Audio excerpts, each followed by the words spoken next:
बात करते हैं जया बच्चन जी की, उस फिल्म की जिसकी शूटिंग के बीच रिप्लेस कर दिया गया था अमिताभ बच्चन जी को, लेकिन फिर डायरेक्टर ने उन्हें कैमियो रोल दे दिया। लगभग 53 साल पहले जया बच्चन जी की एक धांसू फिल्म रिलीज हुई थी जिसमें अमिताभ बच्चन भी थे। उन्होंने फिल्म के लिए 10 दिनों तक शूटिंग भी की थी, लेकिन बाद में उन्हें रिप्लेस कर दिया गया था। इसके बाद जया बच्चन की फिल्म में अमिताभ बच्चन को सिर्फ कैमियो रोल ही मिल पाया था।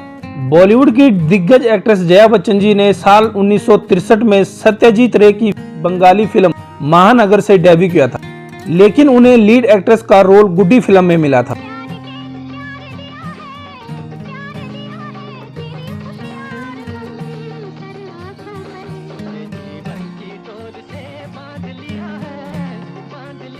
धर्मेंद्र जी ने फिल्म में लीड रोल निभाया था।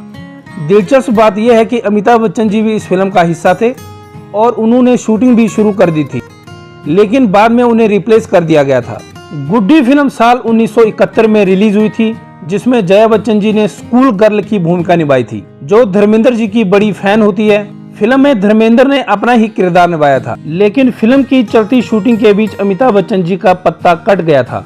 जया बच्चन जी की फिल्म गुड्डी का डायरेक्शन ऋषिकेश मुखर्जी ने किया था। फिल्म में अमिताभ बच्चन जी को जया बच्चन के पति नवीन का रोल मिला था। उन्होंने 10 दिनों की शूटिंग भी कर ली थी, लेकिन बाद में डायरेक्टर ऋषिकेश मुखर्जी ने नवीन का रोल दूसरे एक्टर को दे दिया। फिल्म मेकर ऋषिकेश मुखर्जी ने सालों पहले गुड्डी में अमिताभ बच्चन जी को रिप्लेस करने की वजह बताई थी। उन्होंने एक न्यूज चैनल को दिए इंटरव्यू में इसके बारे में बात की। फिल्म में अमिताभ बच्चन जी का छोटा रोल था, वो जया बच्चन के लव इंटरेस्ट बने थे, लेकिन मैं उन्हें आनंद फिल्म के लिए साइन कर चुका था, इसलिए उन्होंने अमिताभ बच्चन जी को इस फिल्म से रिप्लेस कर दिया। डायरेक्टर ने आगे बताया, मैं अमिताभ बच्चन जी का टाइम छोटे रोल के लिए बर्बाद नहीं करना चाहता था। वैसे भी फिल्म की कहानी धर्मेंद्र जी के लिए लिखी गई थी, उन्होंने खुद का रोल निभाया था और जया बच्चन जी उनकी बड़ी फैन थी। इसके बाद नवीन का रोल बंगाली एक्टर समित भांजा को मिल गया था और अमिताभ बच्चन जी ने फिल्म में कैमियो किया था। दरअसल बिग बी ने अपना ही रोल निभाया था। ऋषिकेश मुखर्जी के डायरेक्शन में बनी गुड्डी बॉक्स ऑफिस पर बड़ी सफल साबित हुई थी और जया बच्चन जी रातों रात स्टार बन गई थी। फिल्म में उनकी दमदार एक्टिंग की खूब तारीफ हुई थी, यहाँ तक कि यह बेस्ट एक्ट्रेस के लिए फिल्म फेयर अवार्ड के लिए नॉमिनेट हुई थी, लेकिन आशा पारेख ने कटी पतंग के लिए अवार्ड जीत लिया था। अमिताभ बच्चन जी और जया बच्चन जी की पहली बार ऑन स्क्रीन जोड़ी बंसी विरजो में बनी। 16 सिंगार किए और मोतियों का हार पहने सो रही।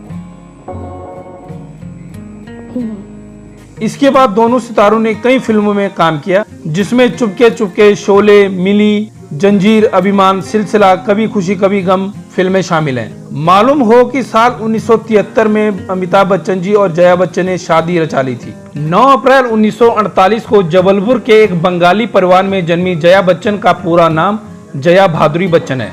उनकी मां का नाम इंदिरा भादुरी और पिता का नाम तरुण भादुरी था, जो कि एक लेखक के साथ पत्रकार और स्टेज आर्टिस्ट भी थे। 15 साल की उम्र में उनका अभिनय करियर तब शुरू हुआ जब वो एक बंगाली फिल्म महानगर में नजर आई। इसके बाद जल्द ही वो मुंबई आ गई और उन्होंने कई हिंदी भाषा की फिल्मों में अभिनय किया, जिसमें जवानी दीवानी, उपहार, अनामिका, अभिमान, शोले, बावर्ची, चुपके चुपके और जंजीर जैसी ब्लॉकबस्टर फिल्में शामिल हैं। सिलसिला जो फिल्म 1981 में रिलीज हुई, सिलसिला फिल्म में अपने पति अमिताभ बच्चन जी के साथ काम करने के बाद वो लंबे समय के ब्रेक पर चली गई। इसके अलावा उन्होंने शहंशाह की पटकथा भी लिखी, जिसमें उनके पति लीड रोल में थे। 18 वर्षों के लंबे ब्रेक के बाद जब वो दोबारा लौटी तो उन्होंने फिर से कई ब्लॉकबस्टर फिल्मों में काम किया, जिसमें कभी खुशी कभी गम, 1084 की मां, कल हो ना हो, लगा चुनरी में दाग जैसी फिल्में। 3 जून 1972 को जया बच्चन ने सदी के महानायक अमिताभ बच्चन जी से शादी की और 2 बच्चों अभिषेक और श्वेता की मां बनी। श्वेता का विवाह दिल्ली में कपूर परिवार के पोते उद्योगपति निखिल नंदा से हुई और उनके 2 बच्चे हैं, नव्या नवेली और अगस्त्य नंदा।